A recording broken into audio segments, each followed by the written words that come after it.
bien, salut à tous, c'est Fanatro, j'espère que vous allez tous très bien, en tout cas moi ça va super, on se retrouve pour tester le jeu Battle Earth Legacy, qui est la suite spirituelle de Battle Earth premier du nom, qui était une vraie tuerie, on en reparlera un petit peu plus tard dans la vidéo. Alors le jeu est développé par Mika Mobile, il est disponible au prix de 4,49€, vous le retrouverez sur l'App Store, il est compatible iPhone, iPod Touch et iPad, toutes versions, il vous faudra l'iOS 5 minimum d'installer pour pouvoir y jouer, mais également aussi prévoir environ 1 Go de stockage pour pouvoir le télécharger, vu qu'il pèse 434 mégaoctets durant l'installation, il vous en faudra environ 1 gigaoctet pour être sûr que le jeu s'installe parfaitement.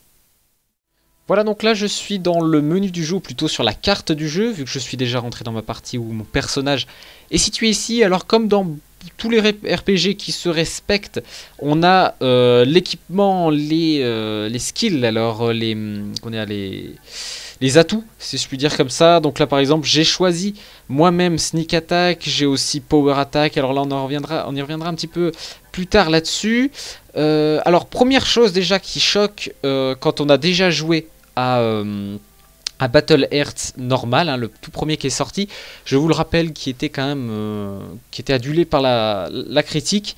Beaucoup de gens l'avaient vraiment apprécié, dont moi, j'étais un grand fan de ce jeu, même si la difficulté était vraiment élevée pour moi et je suis très mauvais à ce genre de jeu, mais j'ai toujours apprécié et c'est pour ça que ce jeu, donc j'attendais la suite 3 ans après, donc ils nous sortent Battle Earth Legacy, qui est donc la suite du jeu.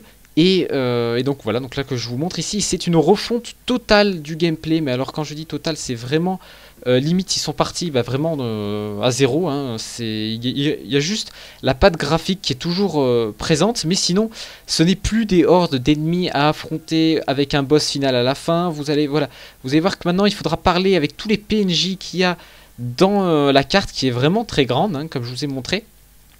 Donc voilà, là c'était par exemple pour choisir les classes. Alors chose qui est très bien dans ce jeu, c'est que par exemple vous choisissez votre classe au début. Alors moi je crois que j'ai choisi le guerrier, je crois que c'est ça, hein. Je crois que je suis pas sûr. Voilà, donc je crois que j'ai pris lui. Et ou peut-être le voleur, je sais plus. Oui, le voleur là-bas, celui qui était ici là-bas. Hop, donc là par exemple vous pouvez voir que je joue en live, donc voilà, c'est par exemple, j'ai pris celui-ci. Et chose qui est très bien dans ce jeu, c'est que la personnalisation de votre personnage est vraiment très complète. C'est-à-dire que par exemple, vous pouvez être un mage et en même temps être archer. Alors ça, c'est quand même vraiment pas mal. C'est un petit peu comme dans Elder Scrolls Online. C'est-à-dire que par exemple, donc, comme je vous l'ai dit, vous pouvez eh bien, avoir une sorte de plusieurs classes. Voilà. Alors, je vous montre un petit peu de gameplay au niveau des combats, parce que ça a quand même changé. Alors moi, designement parlant, je suis pas vraiment fan. Je préférais quand même largement avant. Où je vous montre, voilà, pendant ce temps-là, je vous montre une petite vidéo de gameplay de comment c'était donc le premier Battle Earth. Donc moi, j'avais vraiment accroché sur ce principe-là, et moi, je trouve ça un peu dommage qu'il soit justement que c'est un peu changé. Mais bon, au final, vous avez quand même un vrai RPG cette fois-ci sur votre téléphone. C'est-à-dire que vraiment, vous avez donc des quêtes vraiment complètes. Vous avez donc des dialogues, multitude de dialogues à faire avec multitude donc de PNJ. Alors, chose qui est aussi bien dans ce jeu à noter, c'est-à-dire que par exemple vous commencez le jeu, donc là je vais partir parce que sinon ça va durer un peu trop longtemps.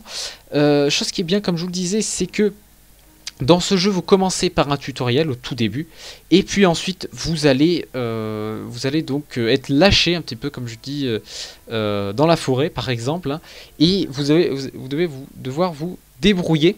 Alors qu'est-ce que je dis par débrouiller? Tout simplement parce que vous avez donc libre choix de faire la quête que vous voulez. Alors attendez, je vais revenir dans la carte pour que vous compreniez vraiment.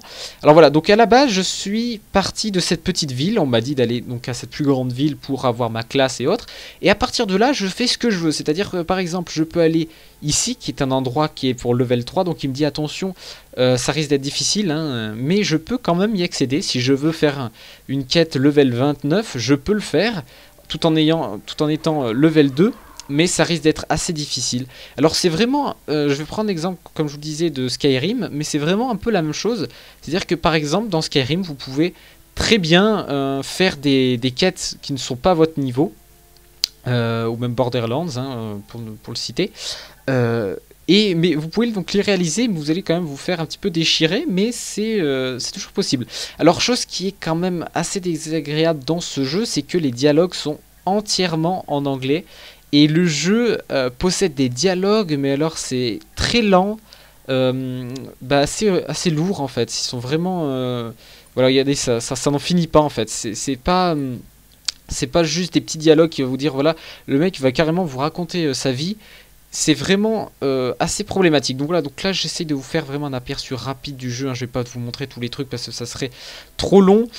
Sinon, au niveau de la durée de vie, comme vous pouvez le voir ici, je suis allé dans l'Infested Cavern, donc qui est quand même un petit endroit dans la carte. Je vais vous la montrer juste après, elle est assez grande, hein, elle va encore plus loin que ça. Et donc vous pouvez voir que j'ai par exemple j'ai fait la Goblin Hovel level 2, mais j'ai aussi Den of Cyclops qui est level 8, donc je peux y aller, hein, comme je vous le disais, mais c'est une sorte de boss qui est pas du tout de mon niveau, donc je vais me faire un petit peu déchirer, donc c'est pour ça que je vais vite partir. Alors maintenant on va regarder un petit peu la carte. Alors vous la découvrez en fait en vous baladant comme ceci. Alors là voilà, hop, j'ai découvert un endroit, un autre endroit, et comme ça vous allez découvrir la carte, tous les endroits qui vont être pour vous. Voilà, là c'est une sorte de quête, donc on va, voilà, donc là aussi, ça c'est des, comment dire, quand vous baladez, vous pouvez tomber nez à nez avec des ennemis, donc là en l'occurrence c'est des chiens, donc je vais essayer de m'en débarrasser. Alors aussi, vous pouvez voir qu'il y a 2-3 petits trucs assez dérangeants, je trouve, c'est par exemple, vous arrivez près de l'ennemi et votre personnage le regarde et il fait rien. Et ça c'est quand même quelque chose de d'assez nul. J'espère que ça va être réglé. Alors hop, on va essayer de se débarrasser vite fait. Alors toujours le système d'XP, hein, comme dans tout bon RPG qui se respecte. Hop, oula, le mec qui m'aide là, il est en train de prendre cher. Hop, oui, il est mort, ok, donc je suis tout seul contre de loup. Alors heureusement que j'ai des potions parce que vous pouvez voir que je prends vraiment beaucoup de dégâts. Alors, vous pouvez aussi, bien évidemment, acheter de nouveaux items, hein, de nouvelles cuirasses, donc des armures ou toute autre chose.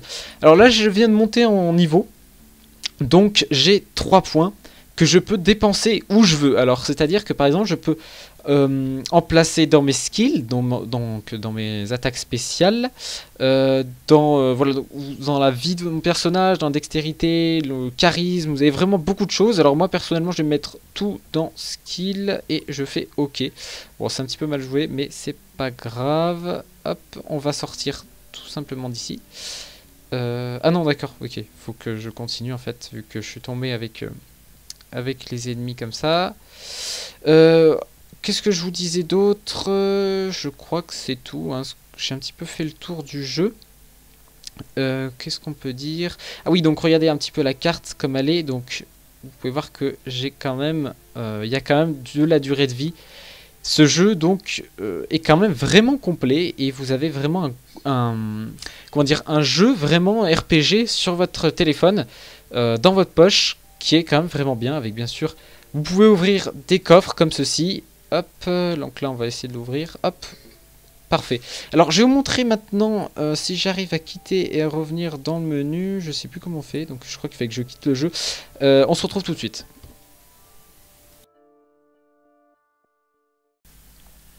Eh bien, tout le monde, on est maintenant dans le menu du jeu. Alors là, c'est vraiment le menu principal de chez Principal. C'est une fois que vous lancez le jeu, vous avez ce menu. Alors là, j'ai fait une petite bêtise. Alors ça, c'est les joies de la bêta de l'iOS 8. Alors hop, voilà, donc c'est réglé. Alors, dans ce menu, qu'est-ce que vous pouvez faire? Donc déjà, vous pouvez donc choisir votre partie, hein. Donc moi, personnellement, j'en ai qu'une. Vous pouvez donc en créer plusieurs. Alors ça, c'est quand même chose qui est pas mal à noter. Vous pouvez choisir l'apparence de votre personnage, l'icône, son sexe ou pas, et commencer donc une nouvelle aventure. Vous pouvez également importer votre sauvegarde sur le cloud grâce à cette icône. Ça c'est quand même vraiment bien si vous voulez par exemple la reporter sur un autre iPhone ou un autre iPad qui utilise le même compte que le vôtre. Supprimer la partie actuelle ou même bien la dupliquer. Donc si vous voulez par exemple prendre un autre chemin, c'est-à-dire vous partez d'un point pour ensuite, je sais pas, tenter un boss ou bien autre chose. Ça peut être pratique. Hop, donc là on va la laisser. Et nous, ce qui nous intéresse, c'est d'aller un petit peu plus loin. Et c'est l'autre menu que j'avais pas fait gaffe à vous montrer. C'est celui-ci. Alors, donc déjà, vous pouvez régler la difficulté très facilement. Ça, c'est quand même vraiment bien. C'est-à-dire que c'est pas bloqué. Si par exemple vous avez choisi de commencer en hard mode ou même en insane mode, et bien par exemple, vous pourrez, vous n'arrivez pas à un boss, vous pouvez revenir en normal mode, le faire et ensuite remettre. Alors ça, c'est quand même vraiment super super bien, surtout pour les personnes qui ont du mal comme moi dans la difficulté.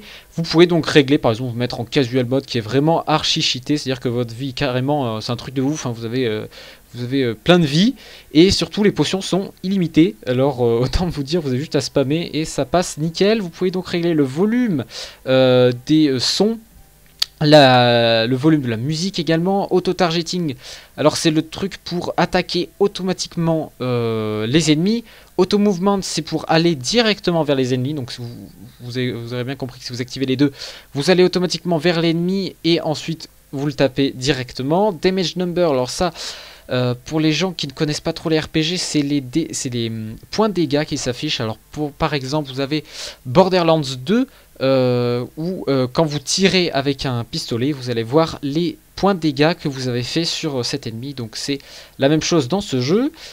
Show Helm, alors ça j'ai pas bien compris. Toggle the visibility of the armor, Hermet Hood, ok. Alors apparemment c'est pour voir si c'est applicable ou non. Si vous pouvez mettre un casque ou pas, donc on va voilà, vous l'activez aussi. Crazy mode, alors ça c'est un mode assez sympa, c'est que ce mode vous permet d'attaquer donc tout. Alors quand je dis tout, c'est carrément les PNJ qui vous donnent les quêtes. Et si vous tuez le PNJ justement qui va vous donner la quête pour avoir plein d'XP, vous êtes un peu dans la merde. Alors c'est pour ça que le jeu vous dit enable at your one risk. Donc faites très attention avec ce mode. Moi je vous le conseille grandement de le désactiver. À part si vous êtes vraiment fou ce jour-là, que vous avez vraiment envie de vous éclater, vous défoncez tout le monde dans la ville. Mais moi je vous conseille vraiment pas, sinon sous peine de devoir quitter la partie, pouvoir recommencer la partie, je sais pas, hein, vous pouvez donc, comme je vous l'ai dit juste avant, faire dupliquer votre sauvegarde, faire ce petit mode, vous éclater et ensuite revenir, pourquoi pas, c'est une option. Alors voilà, j'en ai fini de vous présenter Battle Heart Legacy sur iPhone, iPod Touch et iPad, j'espère que ce jeu vous a plu, la vidéo également, et c'était iPhone Retro, allez ciao tout le monde.